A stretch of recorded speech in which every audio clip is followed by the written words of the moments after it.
Chair, I have direct, straight questions. One, PS, in your presentation, you state that the revenues up to the time you presented, 8th of April, have gone up by 3.5%. Inflation is 4.1%. So in real terms, therefore, our revenues have actually gone down in real terms if you discount inflation from the nominal growth of revenue. So in your assessment as the National Treasury, are the taxes of 2023 and last year worth it? And especially given the debate they generated, but clearly through the figures you have presented, there is actually no revenue from those taxes. Secondly, you have stated that you project the revenues as they were stated at 3.3 trillion shillings.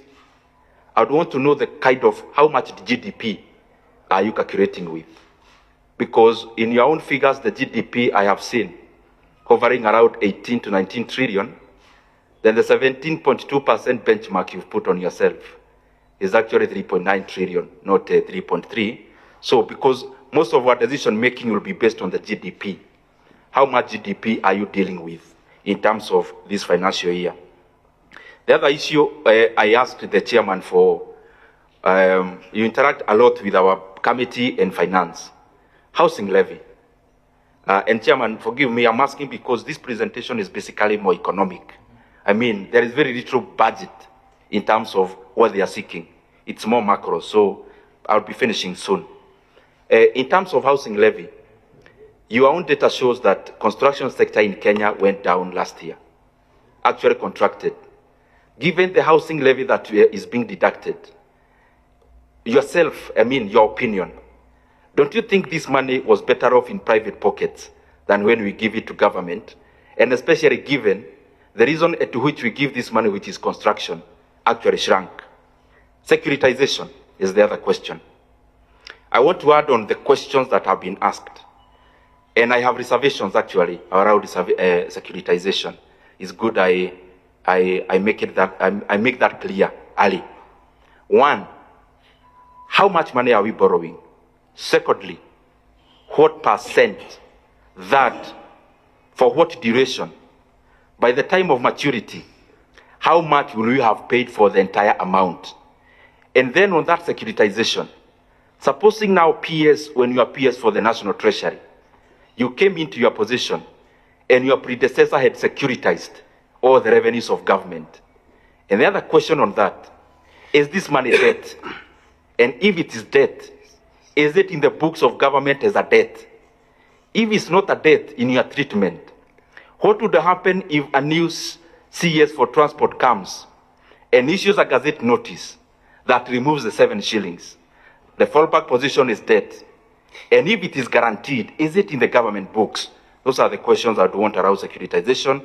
As I go to the finish, today's newspaper is glaring, and if you actually go into the pages, there is an attempt to clear the air on the usage of NHIF pension money and CPF pension money in aid of infrastructural development. Honorable PS, honestly, why would we put the workers of Kenya in such a hotline? The expressway you already have, and you have the accounts, they made a loss last year. And then we are here pressuring the pension funds, and especially NSSF and PCF, to invest in a project or in nature of projects that I have shown in the past they are not attractive in terms of their commercial viability. Is it prudent that the NSSF invests pension money in infrastructure projects, and especially given the example we already have is making losses? Privatization is the other one. I saw there is an attempt to privatize some of the government assets, and especially Safaricom. I would want to know what is the timeline. Because as you know, Bwana Kibet, I'm sure you are very well versed in that, and especially given you're also a director in Safaricom. The current trading, for example, for Safaricom, given a bear market, cannot be the right time for privatizing Safaricom. What is the valuation of Safaricom in terms of privatization, are Kenyans getting value for money? Very lastly, please, PS, when you go back to the office, this is my request. Go and do a memorandum to this committee. The same way you have requested some additional expenditure, please do a memorandum. One, the budget that you are making is short in terms of capitation money, has no 6 billion for examinations. Basically, we are just budgeting, knowing we are going to increase our deficit later. Let us include the critical fundings now, examination, capitation. Please do a memorandum of including 3.8 billion shillings for UHC healthcare workers, Honorable PS. The entire 8,571 for their confirmation to permanent and pensionable. In a budget of 4.2 trillion, 3.8 trillion is barely just 1% of that money. Actually less, 0.1% of that money. And also include the amount for village elders. For our village elders to be paid around 8,000 a month, you just require less than 10 billion shillings, which is money you can afford as a national treasury to write a memorandum to us. And also, please, the decision that was made through the finance bill in terms of agricultural produce, these are very important issues.